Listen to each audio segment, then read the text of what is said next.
അനുഭവിച്ചറിഞ്ഞവരാണ് നമ്മുടെ വിശുദ്ധരെല്ലാം.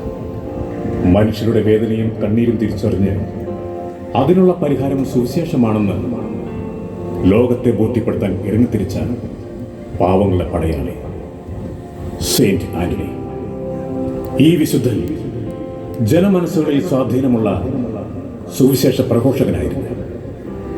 ലോകത്തിലെ ഏറ്റവും ദരിദ്രനായ മനുഷ്യന്റെ ആവശ്യങ്ങളെ നിറവേറ്റുന്നിടത്താണ് ലോകത്തിന് സന്തോഷിക്കാൻ കഴിയുക എന്ന വലിയ ദർശനമാണ് വിശുദ്ധൻ ഈ ലോകത്തിന് സമ്മാനിച്ചത്. വിശുദ്ധ വേദപുസ്തകം പരിശോധിച്ചാൽ സമാനമായ ഒരു വചനഭാഗം കാണാൻ സാധിക്കും. സത്യം സത്യമായി ഞാൻ നിങ്ങളോട് പറയുന്നു, ഈ ഏറ്റവും എളിയവരിൽ നീ അത് ചെയ്യാതിരുന്നപ്പോൾ എനിക്ക് തന്നെയാണ് ചെയ്യാതിരുന്നത്. എളിയവരെന്ന് യേശു ഉദ്ദേശിച്ചത് നമ്മളൊരു സഹായം ചെയ്യുമ്പോൾ അത് തിരിച്ചു നൽകാൻ സാധിക്കാത്ത ഏറ്റവും ദരിദ്രനായത് അത് യേശുവാണ്. അവൻ യേശു തന്നെയാണ് എന്ന ആ വലിയ സത്യമാണ് വെളിപ്പെടുന്നത്. ഏറ്റവും ശ്രേഷ്ഠവും മഹത്തരവുമായ ഈ തിരുവചന ഭാഗം ഓർമ്മപ്പെടുത്തിക്കൊണ്ട് വല്ലകം സെന്റ് മേരീസ് ചർച്ച് ഇടവക കുടുംബ യൂണിറ്റുകളുടെ വാർഷികാഘോഷത്തോടനുബന്ധിച്ച് ഏറെ നന്ദിയോടെയും പ്രാർത്ഥനയോടെയും സെന്റ് ആന്റണീസ് കുടുംബ യൂണിറ്റ് അവതരിപ്പിക്കുന്നു പരസ്നേഹം. രചന സംവിധാനം ബേബി ജോൺ കുന്നപ്പള്ളി.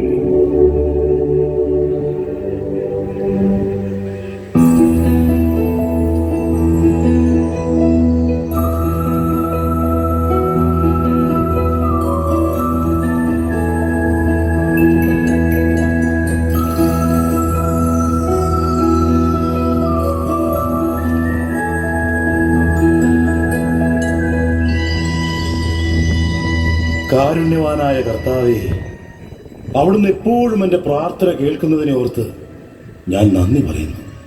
കർത്താവേ, അങ്ങ് എനിക്ക് തന്ന നിരവധിയായ വരങ്ങളെയും ദാനങ്ങളെയും ഓർത്ത് ഞാൻ അവിടുത്തെ സ്തുതിക്കുന്നു.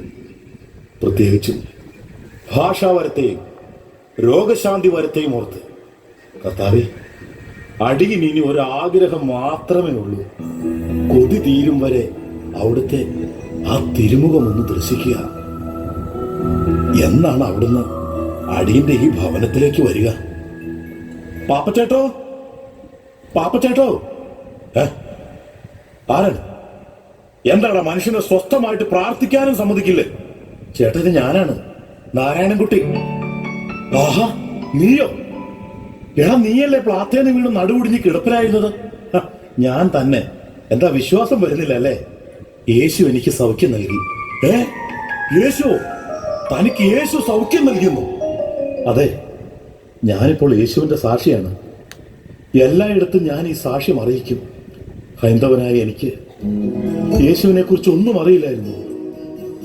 ദേഹം അനങ്ങാൻ വയ്യാതെ കിടപ്പിലായ ഞാൻ ഒരു ആത്മീയ മാസികയിലൂടെയാണ് യേശുവിനെ അറിഞ്ഞത്. കണ്ണീരോടെ ഞാൻ എൻ്റെ കിടക്കയിൽ കിടന്ന് പ്രാർത്ഥിച്ചു. ആ നിമിഷം യേശുനാഥൻ എൻ്റെ പ്രാർത്ഥന കേട്ടു. എന്റെ അരികിൽ വന്ന് അവൻ എനിക്ക് സൗഖ്യം നൽകി. എന്റെ യേശു എനിക്ക് സൗഖ്യം നൽകി. പാപ്പച്ചൻ ചേട്ടാ, യേശു ഇന്നും ജീവിക്കുന്നു. അവൻ ഇന്നും ജീവിക്കുന്നു. അത് താൻ എന്നെ പഠിപ്പിക്കണ്ട. താൻ യേശുവിനെ അറിയുന്നതിന് മുമ്പ് അവനെ അറിഞ്ഞവനാണ് ഞാൻ. അതിരിക്കട്ടെ, താൻ ദിവസവും എത്ര പ്രാവശ്യം ബൈബിൾ വായിക്കും? എനിക്ക് എഴുത്തും വായനയും അറിയില്ല ചേട്ടാ, അതിനാൽ ബൈബിൾ വായിച്ചിട്ടില്ല. പിന്നെ എന്റെ സഹോദരിയാണ് എനിക്ക് വേണ്ടി ബൈബിൾ വായിക്കുന്നത്. നല്ല തമാശ. എടാ, ഞാൻ ദിവസവും 3 നേരം ബൈബിൾ വായിക്കും. അതിരിക്കട്ടെ, താൻ പള്ളിയിൽ പോകാറുണ്ടോ? അത് ഇല്ല. അമ്പടാ, പള്ളിയിലും പോകാറില്ലേ? എടാ, ഞാൻ ദിവസവും പള്ളിയിൽ പോകും. ഞാൻ മാമോദിസ മുങ്ങിയിട്ടില്ല ചേട്ടാ, അതുകൊണ്ടാ. താൻ മാമോദിസായി മുങ്ങിട്ടില്ലേ? എന്നിട്ടാണോ താൻ ഈ സംസാരിക്കുന്നത്? ഇതൊന്നും ഇല്ലാതെ നിന്നെ യേശു സൗഖ്യമാക്കി എന്ന് പറഞ്ഞാൽ ആര് വിശ്വസിക്കുമടാ? ചേട്ടാ, സത്യമായും യേശുവാണ് എനിക്ക് സൗഖ്യം നൽകിയത്. വേണ്ട വേണ്ട വേണ്ട, നീ കൂടുതൽ സംസാരിക്കണ്ട.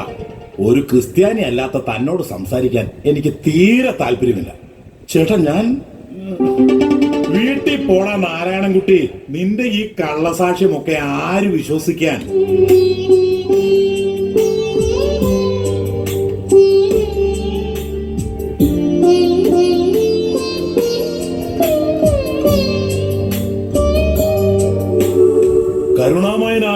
കർത്താവേ, ഞാൻ എന്താണ് ഈ കേട്ടത്? ഇത്രകാലം അങ്ങേ അറിയാതിരുന്ന ആ നാരായണൻകുട്ടിക്ക് അങ്ങ് ദർശനം നൽകിയെന്നോ? അവന് സൗഖ്യം നൽകിയെന്നോ? കർത്താവേ, ഇതേ ആവശ്യങ്ങൾക്കായി എത്ര കാലമായി അവിടുത്തോട് ഞാൻ യാചിക്കുന്നു. എന്നിട്ടും എന്താണ് അവിടുന്ന് ഈ ദാസന്റെ പ്രാർത്ഥനയ്ക്ക് ഉത്തരം നൽകാത്തത്? ഈ ഭക്തന്റെ മുന്നിൽ വരുവാൻ അങ്ങേക്ക് മടിയാണോ?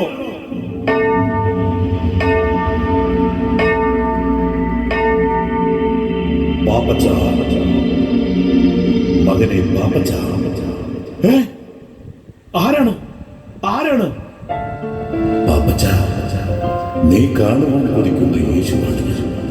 നാളെ ഞാൻ നിന്റെ നാട്ടിൽ വരും.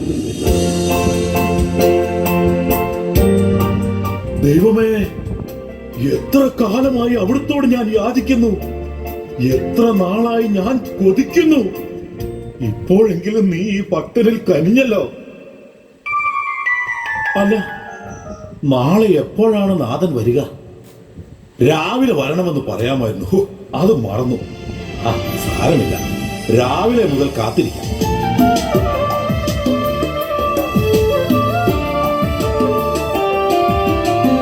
മനസ്സിന്റെ വാതിലിൽ മുട്ടി വിളിക്കുന്ന മമനാഥനീശോ, തുറക്കും നിൻ മനം. മനസ്സിന്റെ വാതിലിൽ മുട്ടി വിളിക്കുന്ന മമനാഥനീശോ, തുറക്കും നിൻ മനം.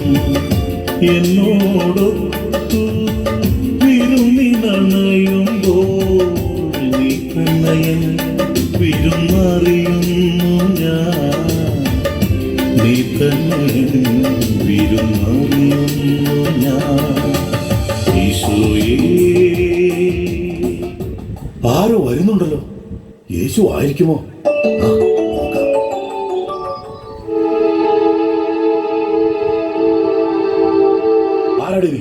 கனவினை இழந்த ஒரு விதவை நான். வீடு வீடா பிச்சை எடுத்து வாழ்ந்துட்டு இருக்கிறேன். சில வீட்டுக்கெல்லாம் போகும்போது விரட்டுவாங்க. தயவு செய்து ஏதாவது எனக்கு தரணும். என் குழந்தை பசியால சோறிட்டு തൂങ്ങിച്ച്. നിനക്കൊക്കെ പണിയെടുത്ത് ജീവിക്കാൻ പാടില്ലടി. കള്ളക്കണ്ണീരൊഴുക്കി കൈ നീട്ടിയാൽ എന്തും കിട്ടുമെന്നാണോ നീ വിചാരിച്ചത്? ഇതുപോലെ പല സൂത്രക്കാരെ ഞാൻ കണ്ടിട്ടുള്ളതാടി. ഓടി, ഇനി നീ ഒരു അക്ഷരം മിണ്ടി പോകരുത്. എനിക്ക് വേണ്ടപ്പെട്ട ഒരു ഗസ്റ്റ് ഇപ്പോൾ തന്നെ ഇവിടെ വരും. അതിനിടയിൽ നീ ഒരു ശല്യമായി ഇവിടെ നിൽക്കാൻ പാടില്ല. പോ പോ പോ പോ.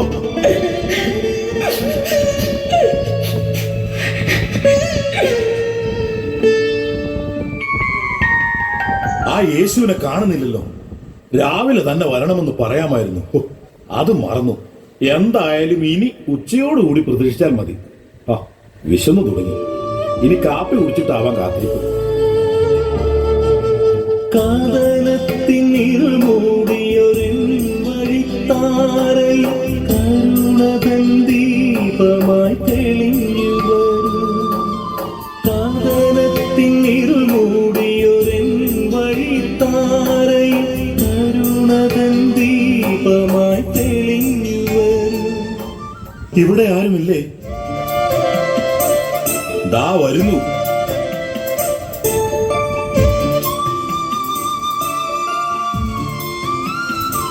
ആരാ? പാപ്പച്ചൻ ചേട്ടൻ എന്നെ മനസ്സിലായില്ലേ? ഓർമ്മ അങ്ങ് തീരെ കിട്ടുന്നില്ല. നിങ്ങൾ ആരാണ്? ചേട്ടാ, ഞാനത് തോമാച്ചൻ. ഓ, തോമാച്ചൻ, നമ്മുടെ കറിയാച്ചന്റെ മകൻ തോമാച്ചൻ. നിന്റെ അപ്പന് സുഖമൊക്കെ ആണോടാ? എന്നെ കണ്ടമാനം ചവിട്ടി താഴ്ത്താൻ നോക്കിയവനാണവൻ. ചേട്ടാ, എല്ലാം മറക്കണം. ഒക്കെ അപ്പന്റെ അറിവില്ലായ്മ കൊണ്ട് സംഭവിച്ചാണ്. ചേട്ടനെ അന്ന് വേദനിപ്പിച്ചതിൽ അപ്പന് വിഷമമുണ്ട്. ഓഹോ, അവന് വിഷമം തോന്നി തുടങ്ങി. ചേട്ടാ, ഞാനിപ്പോൾ വന്നത് ഒരു അത്യാവശ്യ കാര്യത്തിലാണ്. അപ്പന് അസുഖം വളരെ കൂടുതലാണ്. എങ്ങനെയെങ്കിലും അപ്പനെ ആശുപത്രിയിൽ എത്തിക്കണം. എന്റെ കയ്യിലാണെങ്കിൽ 10 പൈസയില്ല. അതുകൊണ്ട് ചേട്ടൻ എനിക്ക് കുറച്ച് രൂപ കടമായിട്ട് തരണം. 1 മാസത്തിനുള്ളിൽ ഞാനത് എങ്ങനെയെങ്കിലും തിരികെ തന്നോളാം. നിന്നെ പോലൊരു ചെറുപ്പക്കാരൻ വന്ന് വായ്പ ചോദിക്കുമ്പോൾ എങ്ങനെയാടാ മോനെ ഞാൻ ഇല്ലാന്ന് പറയണത്? ഹ, അതല്ല, ഇപ്പോൾ ഉണ്ട് എന്ന് പറഞ്ഞിട്ടും കാര്യമില്ലല്ലോ മോനെ. സത്യം പറഞ്ഞാൽ ഒരു നയാ പൈസ പോലും ഇപ്പോൾ എൻ്റെ കയ്യിലില്ല. ഉണ്ടെങ്കിൽ എത്ര വേണമെങ്കിലും തരാമായിരുന്നു. എന്നെ ഉപേക്ഷിക്കില്ല ചേട്ടാ. അപ്പന് രോഗം വളരെ കൂടുതലാണ്.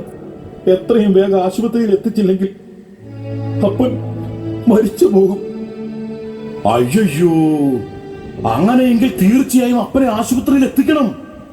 പക്ഷെ വായ്പ തരാൻ എന്റെ കയ്യിൽ 10 പൈസ പോലും ഇല്ലല്ലോടാ മോനെ. ദൈവത്തെ ഓർത്ത് എന്നെ ഉപേക്ഷിക്കില്ല ചേട്ടാ. നിനക്ക് മലയാളത്തിൽ പറഞ്ഞാൽ മനസ്സിലാവില്ല അല്ലേ? എടാ, എന്റെ കയ്യിലില്ല. മാത്രമല്ല, എനിക്ക് വേണ്ടപ്പെട്ട ഒരു ഗസ്റ്റ് ഇപ്പോൾ തന്നെ ഇവിടെ എത്തും. അതിനു മുമ്പ് ശല്യം ഉണ്ടാക്കാതെ ഒന്ന് പോടാ മോനെ. ചേട്ടാ, ഞാൻ പോടാ.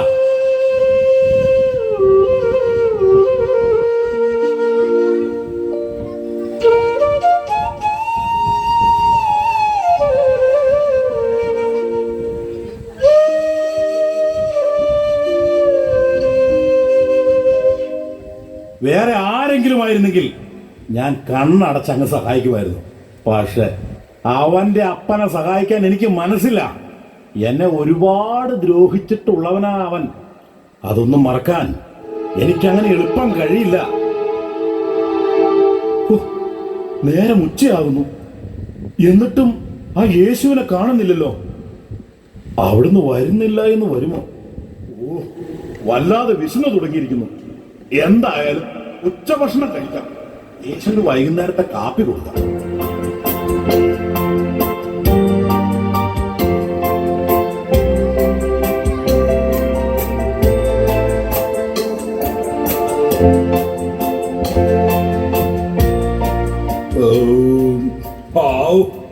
ഭക്ഷണം കഴിച്ചപ്പോഴാണ് ഒരു ബലം കിട്ടിയത്.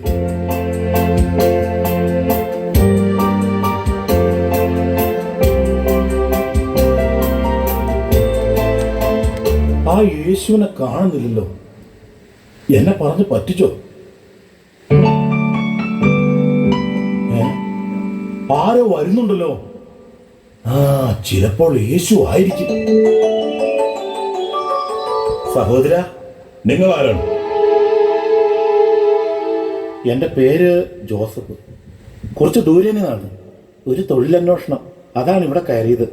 സ്നേഹിത, തൊഴിലന്വേഷിച്ച് ഇവിടെ വരാൻ ഇതെന്താണ്, വല്ല കമ്പനിയോ മറ്റാണോ?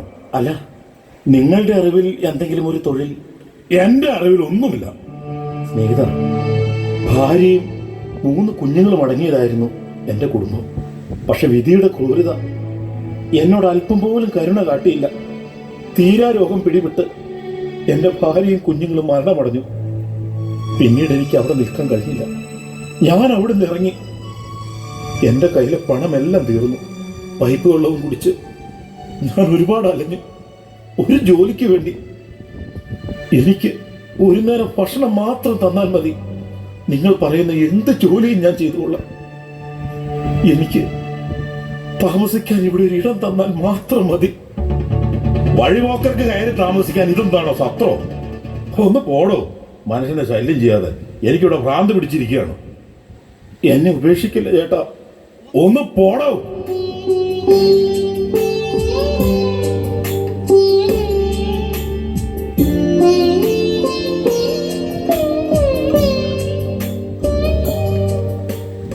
ശല്യങ്ങള്.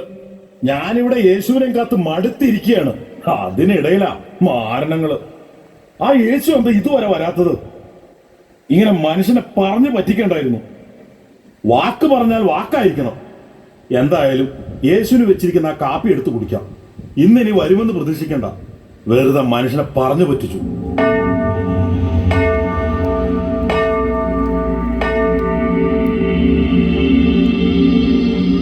പാപ്പച്ച, പാപ്പച്ച.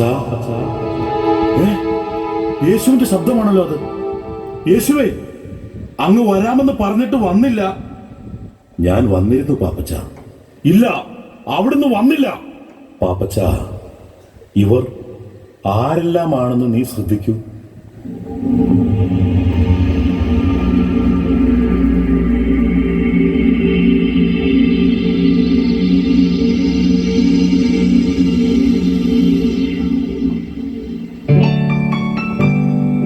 യേശുവേ, ഞാൻ ഇവരെ അറിയും. ഇന്നേ ദിവസം എന്റെ ഭവനത്തിൽ വന്നവരാണ് ഇവരൊക്കെ. ഇവർ ഞാൻ തന്നെയായിരുന്നു പാപ്പച്ച. എനിക്ക് വിശന്നു. നീ എനിക്ക് ആഹാരം തന്നില്ല. ഞാൻ പരദേശിയായിരുന്നു. നീ എന്നെ സ്വീകരിച്ചില്ല. ഞാൻ രോഗിയായിരുന്നു. നീ എന്നെ സഹായിച്ചില്ല. സത്യമായി ഞാൻ നിന്നോട് പറയുന്നു, ഈ ഏറ്റവും എളിയവരിൽ ഒരുവിന് നീ ഇത് ചെയ്യാതിരുന്നപ്പോൾ എനിക്ക് തന്നെയാണ് ചെയ്യാതിരുന്നത്.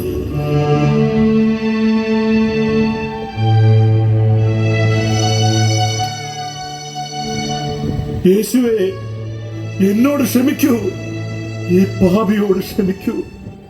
കാണപ്പെടുന്ന എന്റെ സഹോദരന്മാരിലൂടെ അങ്ങയെ ദർശിക്കാൻ എനിക്ക് കഴിഞ്ഞില്ല. അവിടുന്ന് എന്റെ ഭവനത്തിൽ വന്നപ്പോൾ അങ്ങയെ സ്വീകരിക്കാൻ എനിക്ക് കഴിഞ്ഞില്ല. യേശുവേ, ഈ പാപിയോട് കരുണ കാട്ടണേ. ഇനിയുള്ള എന്റെ ജീവിതം അവിടത്തേക്ക് വേണ്ടി മാത്രമാണ്. എന്റെ സഹോദരന്മാരിലൂടെ ഞാൻ ഇനി എന്നും അവിടുത്തെ ദർശിക്കും. കരുണ തോന്നണേ, അലിവു തോന്നണേ.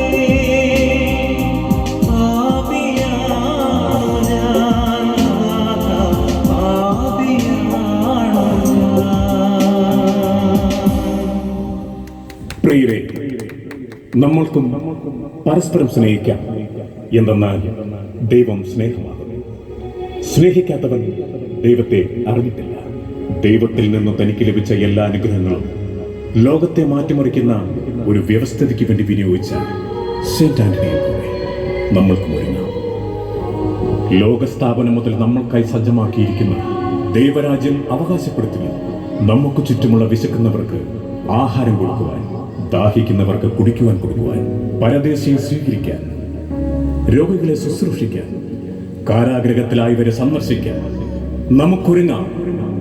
അങ്ങനെ അവരിൽ യേശുവിനെ കണ്ടും അവരിലൂടെ യേശുവിനെ ശുശ്രൂഷിച്ചും നമുക്കും ദൈവരാജ്യത്തിന്റെ മക്കളാകാം.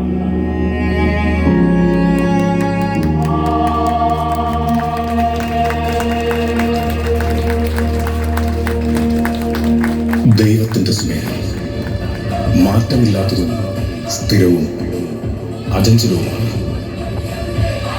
ഈ ഭൂമിയിൽ നമ്മോടുള്ള ദൈവത്തിന്റെ സ്നേഹം എന്നേക്കും തുടരും.